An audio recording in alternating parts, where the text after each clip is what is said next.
Imagine a world where the very act of breathing, that messy, rhythmic, involuntary heave of your chest, is no longer a biological necessity. Well, welcome to today's Explainer. We're jumping straight into a deeply atmospheric and frankly fascinating sci-fi narrative that challenges our most basic understanding of what it means to be alive. We're going to break down the science, the emotional weight, and the profound philosophy of replacing the human lung with a perfect, entirely silent machine. Did I just not breathe? That is the terrifying post-surgery realization of our protagonist, Victor. Imagine waking up in a hospital bed, fully conscious, perfectly oxygenated, but your chest isn't moving. There's no reflex, no gasp.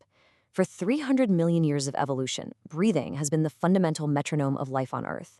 And in an instant, for Victor, that metronome just vanishes. So, let's look at our first theme, the meaning of breathing. Because before we get into the crazy technology, we really have to ground ourselves in what breathing actually is. See, it's not just oxygen exchange. Breath is deeply intertwined with human connection. The story introduces us to Victor and Lin Xiao, two elite athletes who meet and fall in love purely through the synchronized rhythm of their breaths while running. Victor has this heavy, frictional breathing style, literally pushing through the air with brute force. Lin Xiao, on the other hand, has a fine, dense, controlled rhythm. Without exchanging a single word, they learn everything about each other's endurance, pain, and presence, simply by listening to the rise and fall of their chests. There's this incredibly poignant moment where Victor's father tells him, "Your lungs are the best thing I couldn't give you." His dad worked in a dusty factory, and his own lungs were totally ruined by the environment. So he sees his son's athletic prowess and perfect lungs as a gift he couldn't pass down himself. It really anchors the narrative in the fragility of natural carbon-based organs. We are gifted these complex biological machines, but man, they are incredibly susceptible to damage and time. Which brings us to our next point, the fatal white lung. Because that natural biology we just talked about, it is inherently vulnerable.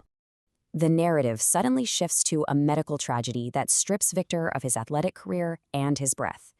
He contracts a severe respiratory disease known as white lung. To put this in perspective, normally your lungs have the surface area of a tennis court folded into a tiny space. But with white lung, they become completely fibrous.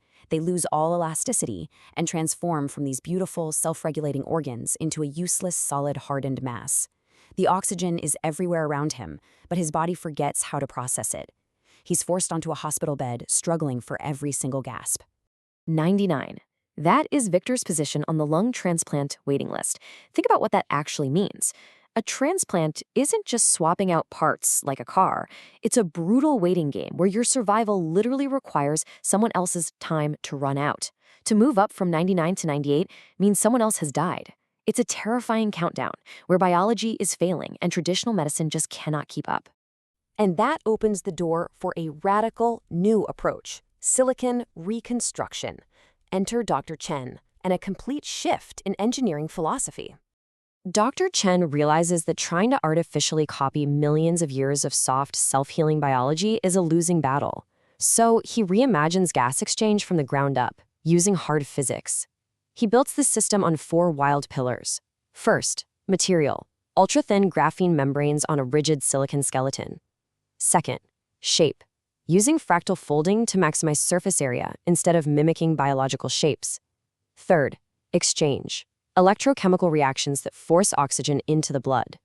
And fourth, the kicker, power. There is no external battery. It's powered entirely by the kinetic energy of Victor's own blood flow and heartbeat.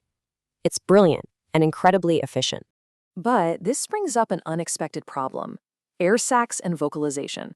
Because if the artificial lung handles oxygen perfectly within the blood, you don't need to inhale anymore.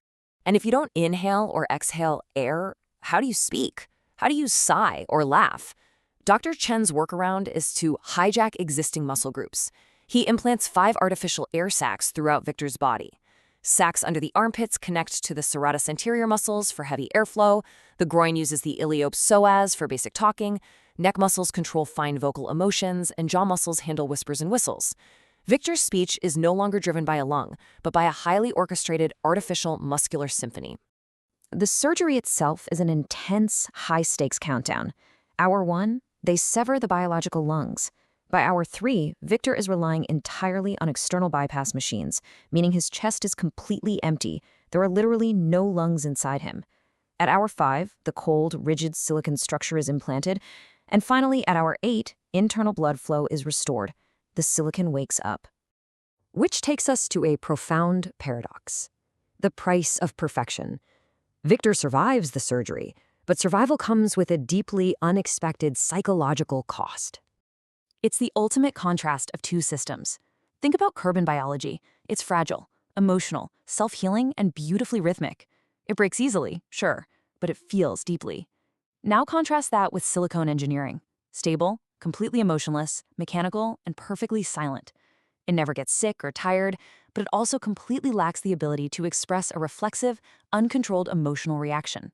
So Victor faces this tragic irony. Physically, he's flawless. He returns to the track and wins easily because his muscles literally never fatigue from a lack of oxygen. But at home, he has completely lost the ability to physically express emotion. When he and Lin Xiao argue, his body remains chillingly calm, no heavy breathing, no exasperated sighs. On her birthday, he has to consciously, mathematically calculate the muscle contractions needed just to blow out a candle. His physical perfection has created this massive emotional chasm.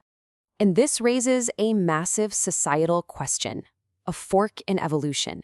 Because this isn't just about one runner anymore. What happens when humanity can just opt out of biological limits? The narrative shows us splitting into two distinct paths. Physiologically, natural humans are limited by oxygen and fatigue, while the silicon reconstructed are totally unbound by extreme environments. Emotionally, natural humans express themselves through physical limits, while silicon humans are detached from that physical feedback loop.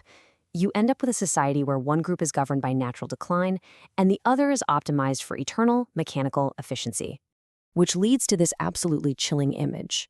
Picture Victor standing at the summit of Mount Everest, 8,000 meters high, right in the death zone, without an oxygen mask. For a natural human, this is a place of sheer terror and hypoxia. But for Victor, it's absolute peace. Because his silicon rung operates purely on physics, he experiences a silent clarity that is completely free from biological fear. He is awake in a way no carbon-based human could ever possibly be. So I want to leave you with this final, stark, philosophical question to think about. If there is no breathing, if we engineer away the fragility, the fatigue, the involuntary sighs, and those messy biological rhythms that connect us to one another, are we still truly living? Or have we just optimized ourselves into brilliant, silent machines? It's a profound thought to ponder about what we might lose when we try to conquer our own biology. Thanks for joining me on this explainer, and keep questioning the world around you.